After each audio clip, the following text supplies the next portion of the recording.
Kolar times Kannada ನ್ಯೂಸ್ಗೆ ಸ್ವಾಗತ. CJI ಮೇಲೆ ಶೂ ಎಸೆದ ಪ್ರಕರಣ ಖಂಡಿಸಿ 17ಕ್ಕೆ ಕೋಲಾರ ಬಂದ್.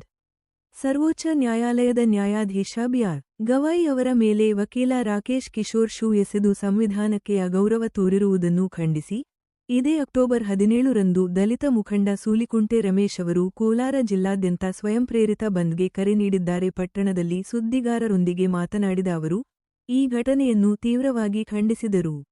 ಈ ಸಂದರ್ಭದಲ್ಲಿ ಕಲಾವಿದ ಯಲ್ಲಪ್ಪ ಮತ್ತು ಹುಣಸನಹಳ್ಳಿ ಎನ್ ವೆಂಕಟೇಶ್ ಹಾಗೂ ಕಾರ್ಯಕರ್ತರು ಉಪಸ್ಥಿತರಿದ್ದರು. ಸರ್ ನೋಡಿ ಸರ್, ಇಲ್ಲಿ ಸೂರ್ಯಣ್ಣಪ್ಪ ವೆಂಕಟೇಶ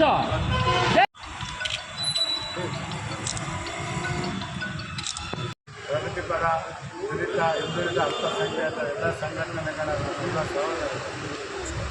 ಈ ದಿನ ನಾವೇನು ಪತ್ರಿಕಾಗೋಷ್ಠಿ ಮುಖಾಂತರ ನಮ್ಮ ಮುಂದೆ ಬಂದಿದ್ದೀವಿ.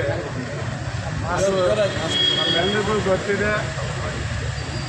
ಏನು ಈ ಪ್ರಜಾಪ್ರಭುತ್ವ ವ್ಯವಸ್ಥೆಯಲ್ಲಿ ಸನಾತನ ಧರ್ಮದ ಹೆಸರಿನಲ್ಲಿ ಭಾರತ ದೇಶಾದ್ಯಂತ ದಲಿತರು, ಹಿಂದುಳಿದು ಮತ್ತು ಅಲ್ಪಸಂಖ್ಯಾತರ ಮೇಲೆ ನಿರಂತರವಾಗಿ ದೌರ್ಜನ್ಯಗಳು ನಡ್ಕೊಳ್ತಾ ಬರ್ತಾಯಿದೆ 75 ವರ್ಷಗಳಿಂದ.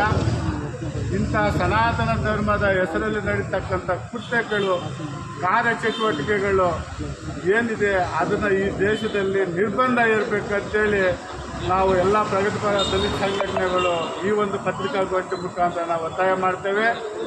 ಇದಕ್ಕೆ ಮುಖ್ಯ ಕಾರಣ ಏನಂದರೆ ಈ ಅಕ್ಟೋಬರಲ್ಲಿ 3